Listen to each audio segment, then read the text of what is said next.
حدیث مبارکہ میں آتا ہے امام الانبیاء صلی اللہ علیہ وسلم نے ارشاد فرمایا، جو آدمی ان کلمات کو صبح فجر کی نماز کے بعد پڑھ لے، اللہ رب العزت اسے 4 بڑی بیماریوں سے محفوظ فرمائیں گے۔ سب سے پہلی بیماری وہ زندگی میں کبھی پاگل پن نہیں ہوگا، یادداشت کمزور نہیں ہوگی۔ دوسری بڑی بیماری زندگی میں وہ آدمی کبھی نابینا نہیں ہوگا، اندھا پن۔ تیسری بیماری کوڑ پن کی بیماری اسے کبھی نہیں ہوگی۔ چوتھی بیماری فالج کی بیماری، کبھی اسے فالج نہیں ہوگا۔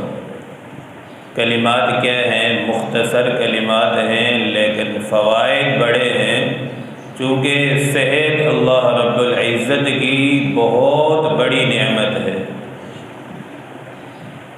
علماء فرماتے ہیں اگر کوئی فالج والا مریض ہے، اگر وہ بھی ان کلمات کو پڑھے گا تو انشاءاللہ اس کا فالج بھی ٹھیک ہو جائے گا ان کلمات کو پڑھنے سے۔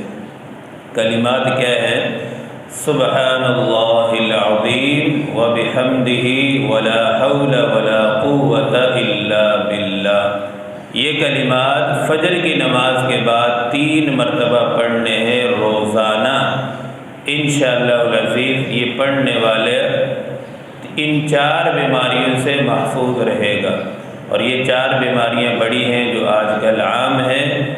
اس کی دعوت گھر والوں کو بھی ہر جگہ جہاں بیٹھیں اس کی دعوت کو عام کریں۔ بھئی یہ کلمات پڑھنے والا ان بیماریوں سے اللہ تعالیٰ انہیں محفوظ رکھتے ہیں۔ اگر کوئی ان بیماریوں میں مبتلا ہے وہ یہ کلمات پڑھے، اللہ رب العزت فضل اور کرم والا معاملہ فرمائیں گے، وہ بھی ٹھیک ہو جائے گا۔ الحمدللہ رب العالمین۔